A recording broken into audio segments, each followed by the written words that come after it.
கலைஞர் தொலைக்காட்சி நேயர்களுக்கு வணக்கம் and welcome to சினிமா செய்திகள். இந்த வாரமும் சினிமா செய்திகள் நிகழ்ச்சியில தமிழ் சினிமால கடந்த சில தினங்கள்ல நடந்த படப்பூஜைகள், பத்திரிகையாளர் சந்திப்பு, இசை வெளியீட்டு விழா, ஷூட்டிங் ஸ்பாட் இதை எல்லாத்தையுமே காட்சிகளா பார்த்து ரசிக்கலாம்.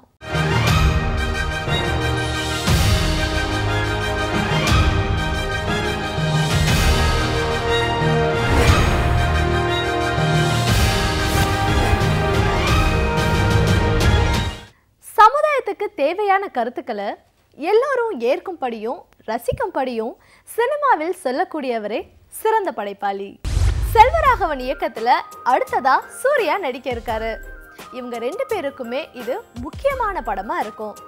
தெலுங்குல சூர்யாவுக்கு நல்ல வரவேற்பு இருக்கிறதால தெலுங்கின் முன்னிலையில இருக்கக்கூடிய ரகுல் பிரீத் சிங் தான் சூர்யாவுக்கு ஜோடியா நடிக்கிறாங்க. ராணா பாகுபலிக்கு முன் தமிழ்ல நடிச்சிருந்தாலும் பாகுபலி 2 அதிக வரவேற்பை தந்தது.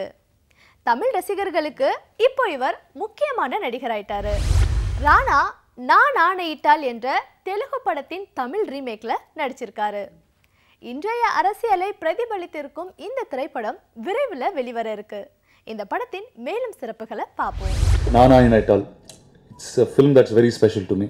சார் வந்து ஒரு கேரக்டர் சொன்னார், ஜோகேந்திரான்னு ஒரு கேரக்டர் சொல்லி. அதுக்கப்புறம் I think thanks to Bahubali that we had so much time because we never knew அந்த படம் எப்போ முடியும்னு. அந்த ஷூட்டிங் போயிட்டே இருந்தது. Sir kept developing that story and ஜோகேந்திராவோட லைஃப் ஆல்மோஸ்ட் வந்து he's installed it in me. So actually நான் ரீசெண்டாக வந்து after all the dubbing got over திருப்பி படம் ஒரு வாட்டி பார்த்தேன். அந்த படத்துக்கு எனக்கு அந்த ஆளுக்கு எனக்கு ஒன்றும் சம்மந்தம் இல்லை. he's really made me somebody else. I said thank you sir, thank you for writing something so good.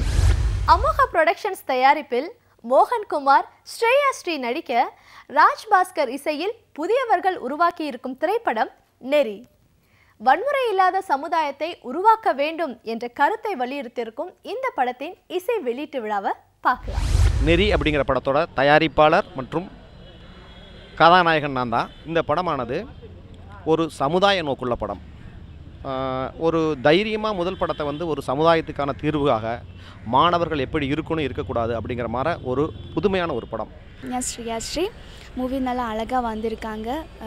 நிறைய விஷயங்கள் இந்த மூவியில் சொல்கிறாங்க. நம்ம சமூகத்தில் நிறைய தப்பான விஷயங்களும் நல்ல விஷயங்களும் நடந்துகிட்டு இருக்காங்க. அது ஒவ்வொரு லைஃப்பிலும் டிஃப்ரெண்ட்டாக டச் பண்ணிகிட்டு இருக்காங்க. அது எப்படி சில விஷயங்கள் எப்படி நம்ம லைஃப்பில் வந்தால் இருக்கும்னு காட்டித்தன ஒரு மூவி தான் இது. என்னோட பேர் பகவதி பாலா, நெறி படத்தோட இயக்குனர் அண்ட் ஒளிப்பதிவாளர். நாளை இந்தியா இளைஞர் கையில் இருப்பாங்க. அதேமாதிரி ஒரு சில இளைஞர்கள் தவறான பாதையில் போனால் இந்தியாவுக்கு என்ன பாதிப்பு வரும், அப்படி தான் அந்த கதை. என்னோடய பேர் ராஜ்பாஸ்கர். நான் இந்த படத்துக்கு மியூசிக் பண்ணியிருக்கேன். இந்த படத்தில் 5 சாங் ரொம்ப சிறப்பாக வந்திருக்கு. கிருஷ்ணா இப்போ கலரின்ற படத்தில் கிரண் சந்த் டைரக்ஷனில் கேரளாவில் நடிச்சிட்டு இருக்காரு. கலரின்ற பேருக்கு சண்டைன்ற அர்த்தம் இருந்தாலும் இந்த படத்துக்கான அர்த்தம் போர்க்களம்னு சொல்கிறாங்க. இயக்குனர் ஜெகன் இப்போ இயக்கி முடித்து இசை வெளியீட்டு விழா நடந்திருக்கும் திரைப்படம் என் ஆளோட செருப்பை காணோம். இந்த படத்தில் ஆனந்தி முதன்மையான கதாபாத்திரத்தில் நடிச்சிருக்காங்க. நான் இயக்குனர் ஜெகநாத், யாழோட செருப்பை காணும் படத்தோட இயக்குனர். யாழோட செருப்பை காணும் அப்படிங்கிறது டைட்டில் மட்டும் இல்லை, கதையும் அதுதான். ஹீரோயினோட கையில் ஆனந்தியோட செருப்பு தொலைஞ்சிருச்சு. அதை தேடுறோமா, எப்படி தேடுறோம், யாரெல்லாம் தேடுறோம், எங்கெல்லாம் தேடுறோங்கிறது ஸ்க்ரீன் ப்ளே. அந்த தேடுறதுல லீட் ரோலாக வந்து தமிழ் அப்படின்னு உங்களுக்கு தெரிஞ்ச பக்கோடா பாண்டி தான் இப்போது ஹீரோவை இன்ட்ரடியூஸ் ஆகிறாரு. நான் தான் உங்கள் தமிழ் பேசுகிறேன். தெரியுதுங்களா என்ன இதுக்கு முன்னாடி பார்த்த மாதிரி இருக்குதா?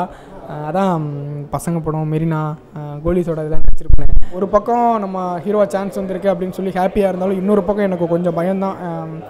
அப்புறம் டேரக்டர்னா தான் உன்னால் பண்ண முடியும், நீ நல்லா தான் பண்ணுற அப்படின்னு சொல்லி கொஞ்சம் என்கரேஜ் பண்ணி பண்ண வச்சாங்க. ஸோ நான் அவங்களுக்கு நான் ரொம்ப தேங்க் பண்ணிக்கிறேன். பேர் இஷான் தேவ், ஏன் ஆளோட சிறப்பாக காணும் படத்தோட மியூசிக் டைரக்டர். இந்த சாங்கை இந்த ஃபிலிமில் வந்து 4 சாங்ஸ் இருக்குது. 4 சாங்ஸில் ஸ்ரேயா கோஷல், சிம்பு சார், பிரியங்கா, ஒரு சாங் நானே பாடியிருக்கேன்.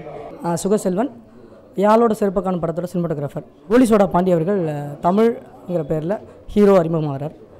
கைலானந்தி நடிச்சிருக்காங்க. Ravikumar sir, KS Ravikumar sir, Livingston sir, Balasaravanan sir, Yogi Babu sir, Rekha ma'am, ஒரு நட்சத்திர பட்டாளமே நடிச்சிருக்காங்க. இல்லை எல்லா பாட்டும் நான் தான் எழுதியிருக்கேன். இது ஜெகநாத் டைரக்ட் பண்ணியிருக்காரு. இந்த படத்தில் வந்து 4 சுச்சுவேஷன் ரொம்ப வித்தியாசமாக அமைஞ்சிருக்கு. 4 சுச்சுவேஷனுக்குமே வந்து நிஷாந்தே வந்து 4 டியூன் ரொம்ப வித்தியாசமாக கொடுத்துருக்காரு. யாரோட செருப்பை காணும் படத்தோட எடிட்டர் ரொம்ப யூனிக்கான ஸ்கிரிப்டை வந்து சூஸ் பண்ணியிருக்காங்க இந்த படத்தில். ஏன்னா ஒரு செருப்பு வச்சு இந்த படம் வந்து ட்ராவல் பண்ணோம். இந்த படத்தோட ஸ்க்ரீன் ப்ளே வந்து பார்த்திங்கன்னா ரொம்ப ஸ்பீடாக இருக்கும். அண்ட் என்ன விஷயம்னா ஒவ்வொரு 10 மினிட்ஸ்க்கும் ஒவ்வொரு புது கேரக்டர்ஸ் வரும், ஆடியன்ஸை சர்ப்ரைஸ் பண்ணியிருக்கோம். காயத்ரி மீண்டும் விஜய் சேதுபதியுடன் இணைந்து ஒரு படத்தில் நடிக்கிறாங்க. ஒரு நல்ல நாள் பார்த்து சொல்றேன்ற இந்த படத்தில் கௌதம் கார்த்திக்கும் நடிக்கிறாரு. நம்ம விவசாயத்தின் இன்றைய தேவையையும் அதை பாதுகாத்து செழுமைப்படுத்தணும்னு தன்னார்வலர்களும் படைப்பாளிகளும் நிறைய முயற்சிகளை எடுத்துகிட்டு வராங்க. அந்த வகையில் வெளிவந்திருக்கும் இசை ஆல்பம் தான் நம்ம விவசாயம். என்னோட பேர் அன்பரசன். நம்ம மூவிஸ் நிறுவனத்துக்காக ஆர்கே சார் தயாரிச்சிருக்கிற படம் தான் நம்ம விவசாயம். இது ஒரு டாக்குமெண்ட்ரி படம். அதாவது விவசாயம் அந்த காலத்தில் எப்படி இருந்தது, இப்போ எப்படி இருக்குது, இனிமேல் என்ன ஆக போகுது அப்படின்றது தான் இந்த டாக்குமெண்ட்டில் சொல்லியிருக்கிறேன். என் பேர் மோகன். ஏற்கனவே ஆய்வுக்கூடம், யானை மேலே குதிரை சவாரி, அலைபேசி 3 படத்தோட ஒளிப்பதிவாளர் நான். இப்போ நம்ம விவசாயம்ன்ட்டு ஒரு டாக்குமெண்ட்ரி ஒன்று பண்ணியிருக்கோம். உணர்வுபூர்வமான விஷயங்களை வந்து மக்களிடத்தில் கொண்டு செல்லணுங்கிற நோக்கத்தில் எடுக்கப்பட்டது. இப்போ பார்த்திங்கன்னா என்னோட இயக்குனர் அன்பரசன், ஏற்கனவே ஆய்வுக்கூடம் படத்தோட டைரக்டர். அப்புறம் பார்த்திங்கன்னா என்னோட பாடல் வரிகள் வந்து கிருதியா சார் மிக அற்புதமாக பண்ணியிருக்கார். அப்புறம் மியூசிக் டைரக்டர் எங்கேயும் இப்போ சத்யா. என்னோடய தயாரிப்பாளர் பார்த்திங்கன்னா ஆர்கே சார். இந்த ஆர்கே சார் எப்படின்னா விவசாயிங்களுக்கு உதவி பண்ணக்கூடிய ஒரே நோக்கத்துக்காக தான் இப்படி ஒரு விஷயம் பண்ணியிருக்காரு. நிஜமாகவே இது ஸ்கோரிங்காக எப்படி உணர்வாக இருக்குன்னு நினைக்கிறேன். ஆனால் ரொம்ப கஷ்டப்பட்டு ரொம்ப நாள் கழித்து தான் இந்த அவுட்புட்டு எனக்கு வந்தது. ஏன்னா எனக்கு ஒரு டெஸ்ட் வச்ச மாதிரி இருந்துச்சு. நான் வந்து மியூசிக்கில் நான் கரெக்டாக பண்ணுறேனான்ற ஒரு டெஸ்ட் வச்ச மாதிரியான ஒரு சிச்சுவேஷன்ஸ் கொடுத்து இந்த மாதிரி ஒரு சூழலுக்கு என்ன மியூசிக் பண்ண வச்சதுக்கு ரொம்ப தேங்க்ஸ் பண்ணுறேன். நம்ம விவசாயத்தை பற்றி சொல்லணும் அப்படின்னு பார்த்தீங்கன்னா மக்களுக்கும் விவசாயிகளுக்கும் நேரடி தொடர்பு கூடியது தான் நம்ம விவசாயம். இந்த ஷார்ட் ஃபிலிம் இதில் வந்து எப்படி சொல்கிறது, இது வந்து ஒரு ரசிக்கும்படியாக இருக்குன்னு நம்மளால் சொல்ல முடியாது. ஏன்னா இது வந்து ஒரு உணர்வுபூர்வமான விஷயம். இதில் இருக்க எந்த ஒரு விஷயத்தையுமே என்னால் ரசிக்க முடியல. ஆனால் நான் உணர்கிறேன், எனக்கு வந்து ரொம்ப எமோஷ்னலான ஒரு விஷயம். ஏன்னா வந்து ஒரு டைலாக் இருந்தால் கூட அந்த டைலாக் தான் நமக்கு மனசுக்குள்ளே நிற்கும். இதில் டைலாக் வேறு இல்லாமல் செஞ்சதுனால டைரெக்டாக நம்மளுடைய எமோஷன்ஸோடு அது வந்து கனெக்ட் ஆகுது.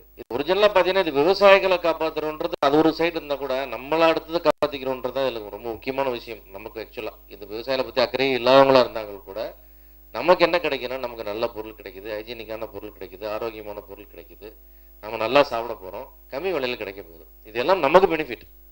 அப்புறம் அடுத்து 2வது விவசாயிகள் நல்லா இருக்க போகிறாங்க.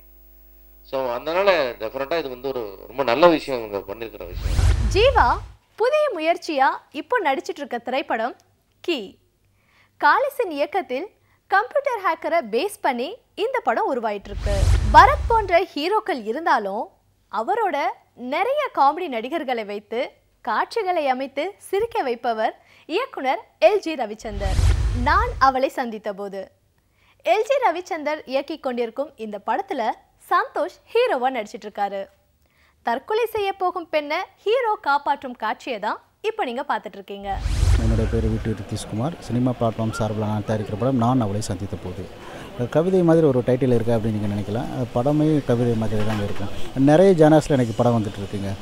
சினிமாவை புது ஜானரில் தியேட்டரில் ஒரு புது விஷயத்தை ரசிக்கணும்னு நினைக்கக்கூடிய ஆடியன்ஸ்க்கு இந்த படம் மிகப்பெரிய ஒரு விருந்தாகவே இருக்கும். என் பேர் எல்ஜி ரவிச்சந்தர். நான் அவளை சந்தித்த போது படத்தோட இயக்குனர். நான் ஆல்ரெடி வந்து மாசாணி படம் டைரக்ஷன் பண்ணேன். அதுக்கப்புறம் நான் 5ஆம் தலைமுறை சித்தவித்திய சிகாமணி படத்தோட டைரக்டராக இருந்திருக்கேன். இந்த படம் எனக்கு 3வது படம். இந்த படம் வந்து பார்த்திங்கன்னா ஒரு காதல் ஆட்டோகிராஃப்ங்கிற மாதிரி ஒரு ஃபீலிங்கான ஒரு லவ் ஸ்டோரி. சந்தோஷ் பிரதாப் பேசுகிறேன். இதுக்கு முன்னாடி கதை வசனம் இயக்கம் அப்புறம் தாயம் படத்தில் பார்த்துருப்பீங்க. இது பார்த்திங்கன்னா ஒரு ட்ரூ ஸ்டோரி இன்சிடென்ட்ஸ் வச்சு ஒரு இந்த படத்தோட டைரக்டர் எல்ஜி ரவிச்சந்திரன் சார் அவரோட லைஃப்பில் நடந்த விஷயங்களை வச்சு இந்த படம் பண்ணிகிட்ருக்காரு. ஸோ இது ஒரு யூஎஸ்பி.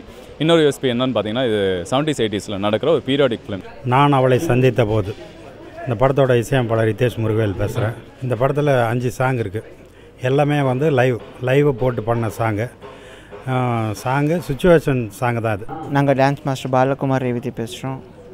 நான் அவளை சந்தித்த போது இந்த படத்தில் ஷூட்டிங் இறுதிக்கட்ட படப்பிடிப்பில் இருக்கிறோம். இதில் 2 சாங் பண்ணுறோம். 2 சாங்குமே சூப்பராக இருக்குது. இந்த சாங் பற்றி ரேவதி சொல்லுவாங்க. அந்த படத்தோட சாங்ஸு இன்றைக்கி வந்து கண்ணாடி கனவுகளே அப்படிங்கிற பாடல் ஷூட்டில் இருக்கோம். இதுக்கு முன்னாடி பூ மீது பனியை பார்த்தேனே அந்த சாங் பண்ணோம். ரொம்ப ரொம்ப ஸ்பெஷல் எங்களுக்கு. என்னென்னா முத்துக்குமார் சாரோட வரிகள் அவ்வளோ அழகாக எங்களுக்கு போட்டு கொடுத்துருக்காரு. ஓ மை காட்ன்ற ஹிந்தி படத்தின் தமிழ் ரீமேக்கில் உலகநாயகன் கமலஹாசன் அவர்களும் மோகன்லால் அவர்களும் இணைந்து நடிக்க இருக்காங்க. போலிசாமியாருக்கு எதிரானவரா கமல் இந்த படத்தில் நடிக்கிறாராம். விஷ்ணு விஷால், கேத்ரின் திரேசா, சூரி உட்பட பல பேர் நடித்திருக்கும் திரைப்படம் கதாநாயகன். இந்த படத்தின் மேலும் தகவல்களை பார்ப்போம். நான் கதாநாயகன் படத்துடைய டைரக்டர் முருகானந்தம் பேசுகிறேன். விஷ்ணு விஷால் சார் வந்து ப்ரொடியூஸ் பண்ணி அவரே ஹீரோ பண்ண இந்த படத்துடைய படம் நல்லா வந்திருக்கு. முதல்ல அவருக்கு மனப்பூர்வமாக நன்றி தெரிவிச்சுக்கிறேன்.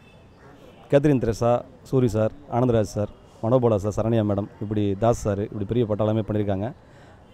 லக்ஷ்மண் கேமராமேன் பண்ணியிருக்காரு. ஷான் ரோல்டன் மியூசிக் பண்ணியிருக்காங்க. படம் நல்லா வந்திருக்கு. ஸோ கதாநாயகன் ஒரு படத்தை வந்து என் லைஃப்பில் ரொம்ப ரொம்ப ரொம்ப இம்பார்ட்டண்ட்டான ஒரு ஃபில்மாக நான் பார்க்குறேன். அண்ட் அதுக்கு கண்டிப்பாக நான் ஃபஸ்ட்டு சொல்ல வேண்டிய விஷயம் வந்து முருகானந்தம். 3 இயர்ஸாக வந்து எனக்கு முருகானந்தம் தெரியும். என்னால் என்னெல்லாம் பண்ண முடியாதோ நான் நினச்சேனோ அது அத்தனை விஷயங்களும் நான் இந்த படத்தில் பண்ண வச்சுருக்காரு. ஸோ கண்டிப்பாக முருகானந்தம் சார் மறக்கவே மாட்டேன். வருஷத்துக்கு ஒரே ஒரு படம் பண்ணோம் அப்படின்னு எப்பவுமே கிளியராக இருப்பேன். ஏன்னா நமக்கு இன்னொரு படம் பேரலாக பண்ணால் இல்லை சைட் பை சைட் பண்ணால் நமக்கு ஒருவேளை இந்த கேரக்டர் பண்ண முடியுமா முடியாதா, இல்லை அந்த கேரக்டர் பண்ண முடியுமா முடியாதாங்கிற ஒரு பயம் வரும். இப்போ நான் ஒரு 3 படம் முடிச்சுட்டு 4வது படம் போயிட்டுருக்கேன். அதுக்கு முழு காரணமே வந்து கதாநாயகன் எனக்கு கொடுத்த கான்ஃபிடென்ஸ். இந்த படத்தை பொறுத்த மட்டும் இந்த படம் வந்து ஒரு ஃபேமிலி ஜாலியான ஒரு படம்.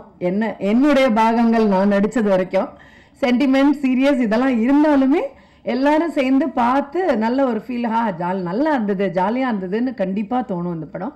இந்த படத்தில் என்னோட கேரக்டர் வந்து ஒரு தாசில்தார் ஆஃபீஸில் அட்டெண்டராக நான் வேலை செய்வேன். நான் இதுக்கு இடையில வந்து ஹீரோ வாங்கிட்டே தெரியாது. சும்மா கதையில் போயிட்டு இடத்துல ஒருத்தர் என்னை பார்த்து ஆனால் நீங்கள் தம்பி நீங்கள் இல்லை நீங்கள் புளியூர் 6ஆம் கிளாஸு தம்பித்துறை தம்பித்துறை ஆனால் நீங்கள் அண்ணாத்துறை தம்பி அண்ணா கட்டி அப்படி இருக்கு கட்டி பிடிச்ச வேண்டியா கிலோமீட்டர் போய் கிட்னி எடுத்துட்டு விட்டாங்க. நீங்கள் இது வரைக்கும் நான் வர்ற பாடுதாங்க. இங்கே இருக்கிறவங்க எல்லாருமே நான் பயங்கரமான ஃபேன். ஆக்சுவலாக நான் குறிப்பாக சொல்லணும்னா சூரி சாருக்கு பயங்கர ஃபேன் தான். ஏன்னா யாரும் சொன்னாங்க இங்கே படம் மியூசிக்கே இல்லாமல் தான் முதல்ல வரும் படம். பார்க்கும்போது பயங்கரமாக விழுந்து சிரிச்சோம் நாங்கள் எல்லாருமே. ஏன்னா ஒரு அன்ஃபினிஷ்ட் படம், டப்பிங் கூட ஆக்சுவலாக அப்போ முடிஞ்சிருக்கல. ஐ திங்க் சூரி சார் வந்து நிறைய படத்தில் நம்ம பார்த்துருப்போம். பட் இந்த படத்தில் ரொம்ப ஒரு தனியாக ஒன்று பண்ணியிருக்காரு அப்படின்னு நான் நினைக்கிறேன். ஷான் ரோல்டன் இந்த படத்துக்கு ஜென்ரலாக நீங்கள் பார்க்குறது ஓகே சாங்ஸ் பார்த்துட்டீங்க. But I think so this கதாநாயகன் as different tracks of sequences. ஒரு கேரக்டருக்குமே ஒரு தீம் பிடிச்சி ஒரு பேசி இந்த மாதிரியான குட்டி குட்டியான எஃபர்ட்ஸ்லாம் வந்துட்டு I open give the prayers. I think that you people also you support us. இன்றைக்கு சினிமா செய்திகள் நிகழ்ச்சியில் வந்த எல்லா சுவாரஸ்யமான செய்திகளையும் பார்த்து ரசிச்சிருப்பீங்க. மீண்டும் இதே நிகழ்ச்சியில் சந்திக்கலாம். அதுவரை உங்களிடமிருந்து விடைபெறுபவர்